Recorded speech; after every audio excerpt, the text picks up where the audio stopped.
ಏನಿವತ್ತು ನಮ್ಮ ಸಮುದಾಯದಲ್ಲಿ 24 ಜನ ಆದರ್ಶ ಪುರುಷರಿದ್ದಾರೆ. ಸಾಮ್ರಾಟ್ ಅಶೋಕ್ ಇರ್ಬೋದು, ಚಂದ್ರಗುಪ್ತ ಮೌರ್ಯ ಇರ್ಬೋದು, ಕವಿರತ್ನ ಕಾಂತೇಶ ಇರ್ಬೋದು, ಈ ತರ ಅನೇಕ ಜನ ಪುರುಷರಿದ್ದಾರೆ. ಸಾಧು ಸಂತರಿದ್ದಾರೆ, ಭಕ್ತರಿದ್ದಾರೆ, ವೀರರಿದ್ದಾರೆ, ಸಂಗೊಳ್ಳಿ ಹಿರಿಯರಿದ್ದಾರೆ. ಸಾಮ್ರಾಟ್ ಅಶೋಕ್, ಭಾರತವನ್ನು ಆಳಿದಂತ ಸಾಮ್ರಾಟ್ ಅಶೋಕ್ ಇದ್ದಾರೆ. ಚಂದ್ರಗುಪ್ತ ಮೌರ್ಯ ಅವರಿದ್ದಾರೆ. ವಿಜಯನಗರ ಸಾಮ್ರಾಜ್ಯವನ್ನು ಕಟ್ಟಿದಂತ ಅಕ್ಕಪಕ್ಕರಿದ್ದಾರೆ. ಈ ತರ ಅನೇಕ ಆದರ್ಶ ಪುರುಷರಿದ್ದಾರೆ. ಅದನ್ನು ಮುಖ್ಯವಾಗಿ ಕನಕದಾಸರು ಎಲ್ಲ ದಾಸರಲ್ಲಿ ಶ್ರೇಷ್ಠವಾದ ದಾಸರು ಕನಕದಾಸರು, ಶ್ರೇಷ್ಠಕಾರರು ಕನಕದಾಸರು.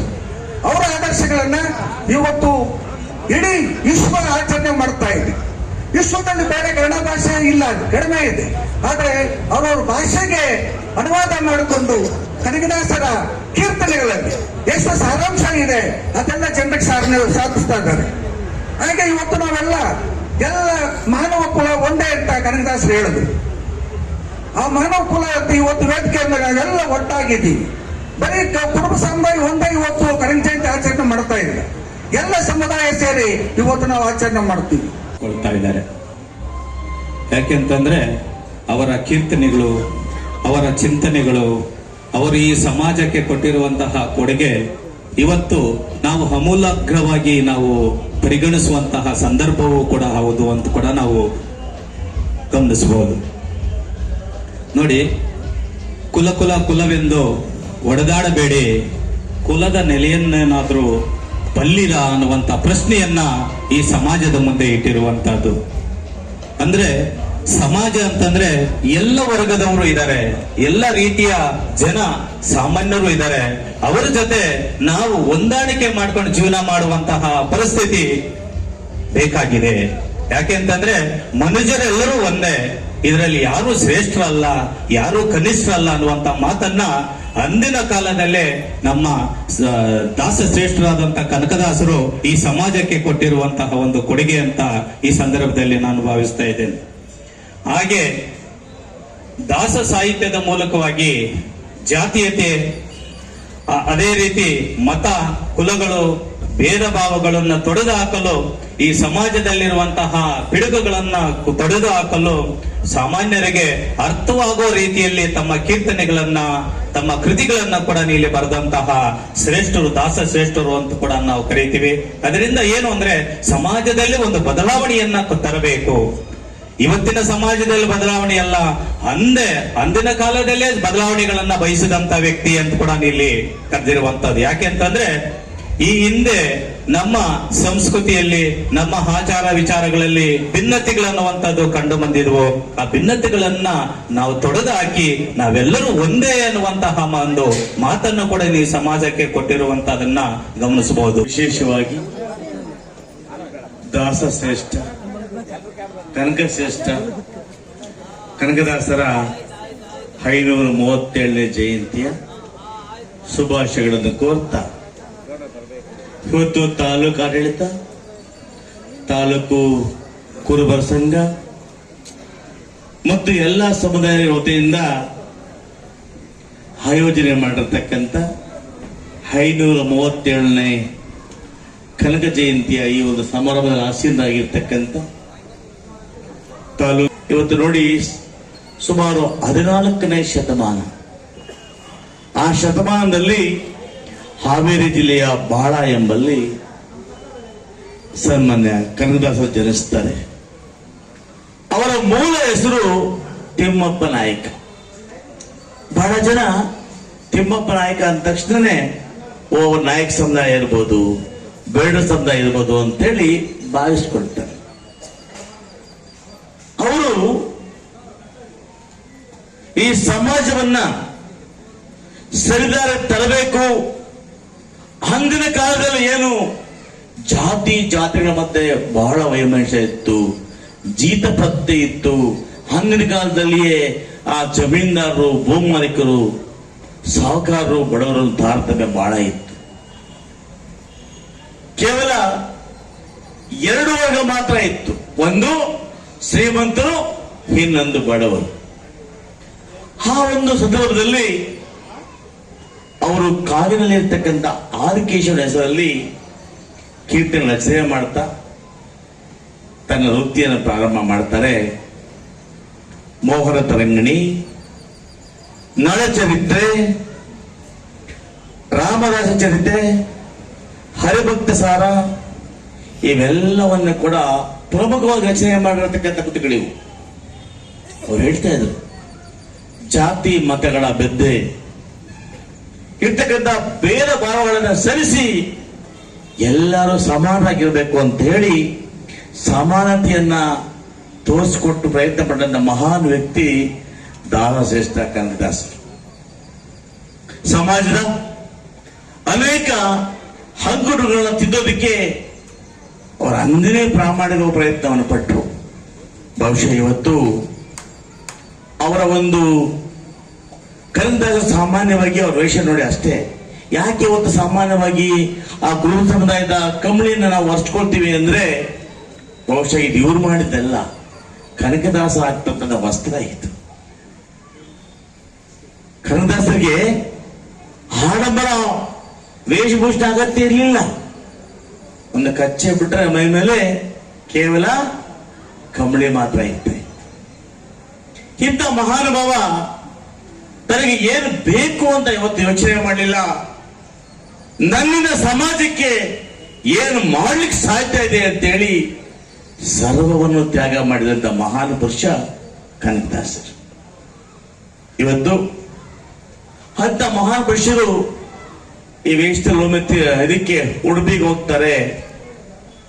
ಉಡುಪಿಗೆ ಹೋದಾಗ ಅಲ್ಲಿರ್ತಕ್ಕಂಥದ್ದು ಇವ್ರು ಸೇರಿಸೋದಿಲ್ಲ. ನಿನ್ ಬರಕಾಗಿಲ್ಲ, ಹೋಗು ಅಂತಾರೆ. ಕನಕದಾಸರಿಗೆ ಬಹಳ ನೋವಾಗ್ತದೆ. ಆ ಸಮಯದಲ್ಲಿ ದೇವಸ್ಥಾನ ಹಿಂಬದಿಯಲ್ಲಿ ಹೋಗಿ ಆ ಕೃಷ್ಣನ ಪ್ರಾರ್ಥನೆ ಮಾಡ್ತಾರೆ. ಆ ಸಂದರ್ಭದಲ್ಲಿ ಕನಕದಾಸರ ಆ ಒಂದು ಪ್ರೀತಿಗೆ ಭಕ್ತಿಗೆ ಪರವಶರಾಗಿ ಶ್ರೀಕೃಷ್ಣ ತನ್ನ ಪದವನ್ನೇ ಬದಲಾಯಿಸ್ತಾನೆ. ಇವತ್ತು ನಾವು ನೋಡ್ಬೋದು ಅದನ್ನೇ. ಇವತ್ತು ಕನಕನ ಕಿಂಡಿ ಅಂತೇಳಿ ಇವತ್ತು ಉಡುಪಿಯಲ್ಲಿ ನಾವೆಲ್ಲ ಕೂಡ ನೋಡ್ಬೋದು ಅಲ್ವಾ? ಅಲ್ಲಿ ನೋಡಿ ಆ ಕಿಂಡಿ ಅವ್ರು ಹೇಳ್ತಾ ಇದ್ರು, ಎಲ್ಲಾರು ಮಾಡುವುದು ಹೊಟ್ಟೆಗಾಗಿ, ಗೇಣು ಬಟ್ಟೆಗಾಗಿ ಅಲ್ವಾ? ಅಷ್ಟೇ ಅಲ್ವಾ? ಎಷ್ಟೇ ಸಾಹುಕಾರರಾಗ್ಲಿ, ಎಷ್ಟೇ ಕುಬೇರರಾಗ್ಲಿ, ಚಿನ್ನ ತಿಂತೀವ ಅಲ್ವಾ? ಎಲ್ಲ ಅಷ್ಟೇನೆ, ಬಟ್ಟೆ ಗೇಣು ಹೊಟ್ಟೆ ಅಲ್ವಾ? ಅದನ್ನ ಫಸ್ಟು ತೊಂದೂಪಾಗಿ ಇಟ್ಕೊಂಡ್ರೆ ನಾವು ಜೀವನ ಮಾಡಲಿಕ್ಕೆ ಸಾಕು ಅಂತ ಅವತ್ತೇನೆ ಆ ಮಹಾನ್ ಭಾವ ತಿಳಿಸಿದ್ದು. ಇಷ್ಟು ಹೇಳ್ತೇನೆ. ಇವತ್ತು ಸಮುದಾಯದ ಒಂದು ಏಳಿಗೆ ಆಗಬೇಕು ಅಂದ್ರೆ ಕನಕ ಜಯಂತಿನ ಸರ್ಕಾರ ಯಾಕೆ ಆಚರಣೆ ಮಾಡಕ್ ಕೊಡ್ತು ಅಂದ್ರೆ ಸಮಾಜದಲ್ಲಿ ಸಣ್ಣ ಸಣ್ಣ ಸಮುದಾಯಗಳು ಕೂಡ ಅಂದು ದಿನವಾದ್ರೂ ಒಗ್ಗೂಡಲಿ.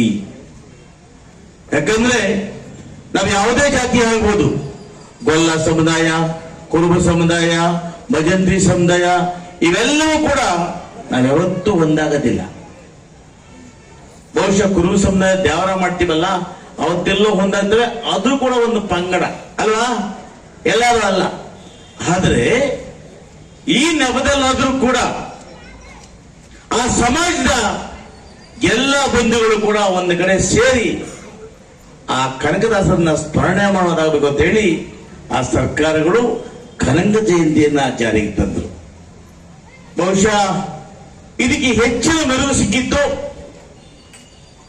ಕನಕದ ಮುದ್ದಲನ್ನ ವಿಲಾಸದಲ್ಲಿ ಪ್ರಾರಂಭ ಮಾಡಿದ್ದು ನಮ್ಮ ಗುರುವಾಗಿರ್ತಕ್ಕಂಥ ಈ ರಾಜ್ಯ ಕಂಡ ದೇಶ ಕಂಡ ಹಿಂದುಳಿದ ನಾಯಕ ಸನ್ಮಾನ ಶ್ರೀ ಸಿದ್ದರಾಮಣ್ಣವರು. ಈ ಸಮಾಜದಲ್ಲಿ ಇಂಥ ಪುರುಷ ಹುಟ್ಟಿಲ್ಲ ಅಂದಿದ್ರೆ ಬಹುಶಃ ಕರ್ನಾಟಕ ರಾಜ್ಯದಲ್ಲಿ ಹಿಂದುಳಿದವರಿಗೆ, ಬಡವರಿಗೆ, ದಲಿತರಿಗೆ ಏನು ಸೌಲಭ್ಯ ಸಿಕ್ಕಿದೆ ಇದ್ಯಾವುದು ಸಿಗ್ತಾ ಇರಲಿಲ್ಲ. ಸಿದ್ದರಾಮಣ್ಣ ಕೇವಲ ಕುರುಬ ಸಮಾಜದ ಒಬ್ಬ ನಾಯಕ ನಿಂತ್ಕೊಳ್ಳಿಲ್ಲ. ಇವು ಹಿಂದುಳಿದ ವರ್ಗ, ದಲಿತರು, ಅಲ್ಪ ಅಲ್ಪಸಂಖ್ಯಾತರು ಸಮಾಜದಲ್ಲಿ ಯಾರು ತುಳಿತಕ್ಕೊಳಗಾಗಿದ್ದಾರೆ ಅವರ ಪರವಾಗಿ ನಿಂತು ಅವರ ಹೊಟ್ಟೆ ತುಂಬಿಸಿದಂತಹ, ಅವರ ಭವಿಷ್ಯವನ್ನ ನಿರ್ಮಾಣ ಮಾಡಿದಂತಹ ಒಬ್ಬ ಪುರುಷ ಇದ್ರೆ ಸನ್ಮಾನ್ಯ ಸಿದ್ದರಾಮಣ್ಣವರು. ಆ ಸಿದ್ದರಾಮಣ್ಣವರು ಬಂದ ನಂತರ ಬಹುಶಃ ಈ ಕನಕದಾಸವನ್ನ ಈ ರಾಜ್ಯದಲ್ಲಿ ಬಹಳ ವಿಜೃಂಭಣೆಯಿಂದ ಮಾಡಲಿ ಅಂತೇಳಿ ಎಲ್ಲಾ ಸಂಘಗಳನ್ನ ಗುರುತಿಸಿ ಸರ್ಕಾರದಿಂದ ವಂತಿಗೆಯನ್ನು ಕೊಡಲಿಕ್ಕೆ ಪ್ರಾರಂಭ ಮಾಡಿದ್ರು. ಇವತ್ತು ಇನ್ನು ಮುಂದುವರೆದು ಹಿಂದೆ ನೋಡಿದ್ರೆ ಯಾವುದೇ ಒಂದು ಸಮುದಾಯಕ್ಕೆ ನಿಗಮ ಅಂತ ಇರಲಿಲ್ಲ. ಇವತ್ತು ಕುರುಬ ಸಮುದಾಯಕ್ಕೆ ಅಭಿವೃದ್ಧಿಗಾಗಿ, ಆ ಜನಾಂಗದ ಅಭಿವೃದ್ಧಿಗಾಗಿ ಒಂದು ನಿಗಮ, ಯಾದವ ಜನಾಂಗ ಅಭಿವೃದ್ಧಿ ನಿಗಮ, ಒಕ್ಕಲಿಗ ಸಮುದಾಯಕ್ಕೆ ಒಂದು ಅಭಿವೃದ್ಧಿ ನಿಗಮ ಮಾಡಿದರೆ ಒಂದು ಮಾಡ್ತಾರೆ ಈಗ ಇದೆ. ಹೀಗೆ ಎಲ್ಲವನ್ನು ಕೂಡ ಆ ನಿಗಮಗಳನ್ನು ಮಾಡಿ ಆ ಮೂಲಕ ಸರ್ಕಾರದಿಂದ ಬರ್ತಕ್ಕಂಥ ಸೌಲಭ್ಯಗಳನ್ನ ಆ ಜನಾಂಗಕ್ಕೆ ಕೊಟ್ಟು ಆ ಜನಾಂಗವನ್ನ ಅಭಿವೃದ್ಧಿ ಮಾಡಬೇಕು ಅನ್ನೋ ದೇವದೋಷದಿಂದ ಸಿದ್ದರಾಮಯ್ಯ ಇವತ್ತು ನಿಮ್ಮೆಲ್ಲರ ನಾಯಕರಾಗಿದ್ದಾರೆ. ಅಷ್ಟೇ, ಇವತ್ತೇನಾದ್ರೂ ಕೂಡ ಬಂಗಾರಪೇಟೆ ತಾಲೂಕಿನಲ್ಲಿ, ಕೋಲಾರ ಜಿಲ್ಲೆಯಲ್ಲಿ ಮಾದರಿಯಾಗಿ ಈ ನಗರವನ್ನು ಅಭಿವೃದ್ಧಿಪಡಿಸಬೇಕಾಗಿದ್ರೆ ನನ್ನ ಗುರು ಸಿದ್ದರಾಮಣ್ಣವರ ಕೊಡುಗೆ ಅಪಾರ ಅಂತ ಹೇಳೋದಕ್ಕೆ ಇವತ್ತು ಇಚ್ಛೆ ಪಡ್ತೇನೆ. ಇಷ್ಟೇ ಅಲ್ಲ ಬಂಧುಗಳೇ, ಇವತ್ತು ಬಂಗಾರಪೇಟೆ ತಾಲೂಕಿನಲ್ಲಿ ಪ್ರತಿಯೊಂದು ಜನಾಂಗ ಕೂಡ ಒಂದು ಸ್ಥಳ ಇರಬೇಕು ಅಂತೇಳಿ ಏನು ಕಾರಣಿಯ ಸರ್ವೆ ನಂಬರ್ 197ರಲ್ಲಿ ಸುಮಾರು 14 ಸಮುದಾಯಗಳಿಗೆ, ಕೋರವ ಸಮುದಾಯನ ಒಳಗೊಂಡಂತೆ 14 ಸಮುದಾಯಗಳಿಗೆ ಕೂಡ ತಲಾ 10 ಗುಂಟೆಯನ್ನ ಜಾಗ ಕೊಡ್ಲಿಕ್ಕೆ ಕೂಡ ಸಿದ್ದರಾಮಣ್ಣವರೇ ಪ್ರೇರಣೆ. ಒಂದು ವೇಳೆ ಅವರ ಪ್ರೇರಣೆ ಇಲ್ಲ ಅಂದಿದ್ರೆ ನಾನು ಸುಮ್ಮನೆ ಇರ್ತಾ ಇದ್ದೇನೆ ಬಹುಶಃ. ಇಷ್ಟೊತ್ತು LRK ಅವರು ಬಹಳ ಭಾಷಣ ಮಾಡೋದು ಬೇಡ, ಸರಿಯಾಗಿದೆ. LRK ಅವರು ಒಂದು 3 ಬೇಡಿಕೆಗಳನ್ನು ಇಟ್ಟರು. LRK ಅವರೇ, ಏನಾದರೂ ಕೂಡ ರಾಜಕೀಯವಾಗಿ ಶಕ್ತಿ ಬರಬೇಕು ಅಂತೇಳಿ ಪುರಸಭೆಯಲ್ಲಿ ಮೊದಲನೇ ಬಾರಿಗೆ ಕುರುಬರನ್ನ ಅಧ್ಯಕ್ಷರು ಮಾಡಿದ್ದು ಕೂಡ ನಮ್ಮ ಅವಧಿಯಲ್ಲಿ ನಾವೇ ಮಾಡಿದ್ದು. ತಾಲೂಕ್ ಪಂಚಾಯತಿ ಮಾಡಿದ್ದೇವೆ, ಜಿಲ್ಲಾ ಪಂಚಾಯತಿ ಮಾಡಿದ್ದೇವೆ, ಗ್ರಾಮ ಪಂಚಾಯತ್ ಅಧ್ಯಕ್ಷರನ್ನು ಮಾಡಿದ್ದೇವೆ, VS ಸೊಸೈಟಿ ಅಧ್ಯಕ್ಷರನ್ನು ಮಾಡಿದ್ದೇವೆ, ಅನೇಕ ಗ್ರಾಮ ಪಂಚಾಯತಿ ಸದಸ್ಯರನ್ನು ಕೂಡ ಮಾಡಿದ್ದೇವೆ. ಇನ್ನು ಮುಂದೆ ಕೂಡ ಆ ಸಮುದಾಯದ ಯಾರೇ ಆಗಲಿ ನಾನು ಸ್ಪರ್ಧೆ ಮಾಡುತ್ತೇನೆ ಇಚ್ಛೆ ಪಟ್ಟಲ್ಲಿ ಖಂಡಿತವಾಗಿ ಕೂಡ ಅವರಿಗೆ ಅವಕಾಶವನ್ನು ಒದಗಿಸಿಕೊಡ್ತೇನೆ. ಯಾಕೋ ನಾನು ಅವಕಾಶ ಕೊಡ್ತೀನಿ, ಚುನಾವಣೆ ಬಂದಂಗ ಮಾತ್ರ ಖಂಡಿತ ನೀವ್ಯಾರು ಒಗ್ಗಟ್ಟಾಗಲ್ಲ. ನನ್ನೊಂದು ಆಸೆ ಇದೆ, ಇವತ್ತು ಸಮಾಜದಲ್ಲಿ ಸಮಾಜ ಸೇವೆ ಮಾಡಬೇಕು ಅಂತ ಹೇಳಿ ದೇವರು ಎಲ್ಲ ಕೊಟ್ಟಿದ್ರು ಕೂಡ, ಸರ್ಕಾರಿ ಉದ್ಯೋಗದಲ್ಲಿ ಇದ್ರೂ ಕೂಡ ಗಂಡ ಹೆಂಡತಿ ಇಬ್ರು ಸರ್ಕಾರಿ ಉದ್ಯೋಗವನ್ನು ತ್ಯಜಿಸಿ ಇವಾಗ ಜನಸೇವೆಯನ್ನು ಮಾಡ್ತಾ ಇದ್ದಾರೆ. ಬಹುಶಃ ಆ ಮುನ್ರಾಜ್ ಒಬ್ಬ ಜಡ್ಪಿ ಮಾಡಬೇಕು ಅಂತ ನನಗಾದ್ರೂ ಆಸೆ ಇದೆ. ಅದೇ ಅನೇಕ ಮಹಾನ್ ನಾಗರಾಜ್ ಇರ್ಬೋದು, ಅಂಬರೀಷ್ ಇರ್ಬೋದು, ಚೌಡಪ್ಪ ಆಗ್ಬೋದು, ಅನೇಕ ಮುಖಂಡರು ಕೂಡ ನಮ್ಮಲ್ಲಿದ್ದಾರೆ. ಎಲ್ಲರನ್ನು ಕೂಡ ಮುಂದೆ ತರುವ ಆಸೆ ಇದೆ. ಬಟ್ ನೀವು ಒಂದಾಗಬೇಕು. ನಾನು ಇವತ್ತು ರಾಜಕೀಯ ಮಾತಾಡಕ್ಕೆ ಹೋಗೋದಿಲ್ಲ. ನಿಮ್ಮ ಮನಸ್ಸಿನಲ್ಲಿ ಕೇಳ್ಕೊಳ್ಳಿ ನಾವೇನ್ ಮಾಡಿದ್ದೀವಿ ಅಂತ. ಆದ್ರೆ ಇವತ್ತು ಹೇಳ್ತೀನಿ LRK ಅವರೇ, ಇವತ್ತು ಸಂಗೊಳ್ಳಿ ರಾಯಣ್ಣನ ಒಂದು ಪುತ್ರಿ ಇಡಬೇಕು ಅಂತ ನನಗೆ ಕೂಡ ಬಹಳ ಆಸೆ ಇದೆ. ಇವತ್ತೇನು ಪುರಸಭೆ ವೃತ್ತ ಅಂತ ಜಾಗ ಕೊಟ್ಟಿದ್ದೀವಿ, ಅಲ್ಲಿ ಸಂಗೊಳ್ಳಿ ರಾಯಣ್ಣ ಪುತ್ಥಳಿಯನ್ನ ಸ್ಥಾಪನೆ ಮಾಡ್ತೇವೆ. ಎರಡನೇದಾಗಿ ಇವತ್ತೇನು 10 ಕೋಟಿ ಜಾಗ ಕೊಟ್ಟಿದ್ದೇನೆ, ಆ ಯಾವ ಸಮುದಾಯ ಕೊಟ್ಟಿದ್ದೇವೆ ಎಲ್ಲರನ್ನು ಕೂಡ ತಹಸೀಲ್ದಾರ್ ಅವರು ಒಂದು 15 ದಿವಸಗಳಲ್ಲಿ ಪೊಲೀಸ್ ಸಹಾಯದೊಂದಿಗೆ ಬಂದು ನಿಮಗೆ ಬಿಡಿಸ್ಕೊಡ್ತಾರೆ. ಆ ಸ್ಥಳವನ್ನ ನಿಮ್ಮ ಸಂಘ ಸ್ವಾಧೀನಪಡಿಸ್ಕೊಳ್ಳಿ, ಆ ಸಮುದಾಯ ಭವನ ನಿರ್ಮಾಣಕ್ಕೆ ಪ್ರಾರಂಭ ಮಾಡಿ, ನಾನು ಸರ್ಕಾರ ನಿಮ್ಮೊಟ್ಟಿಗಿರ್ತೇವೆ. ನಮಗೂ ಆಸೆ ಇದೆ, ಎಲ್ಲ ಸಮುದಾಯದ ಬಡವರು ತನ್ನ ಮಕ್ಕಳ ಮತ್ತು ಆ ಸಮಾಜದ ಮದುವೆ ಮುಂಜಿ ಇಂಥ ಕಾರ್ಯಗಳನ್ನು ಮಾಡಕ್ಕೆ ಖಂಡಿತವಾಗೂ ಕೂಡ ಮತ್ತು ಸ್ಥಳವನ್ನ ವಹಿಸಿಕೊಡ್ತೇವೆ. ನೀವು ನಿರ್ಮಾಣ ಮಾಡತಕ್ಕಂಥ ಕೆಲಸವನ್ನ ಪ್ರಾರಂಭ ಮಾಡಿ. ಆ ಸ್ಥಳದಲ್ಲಿ ನೀವು ಹೇಳಿದ್ರಿ ಖಂಡಿತ ಮಾಡೋಣ, ಕನಕದಾಸರು ಇಡೋದಕ್ಕೆ ಯಾರ್ದು ಅಡ್ಡಿ ಇಲ್ಲ.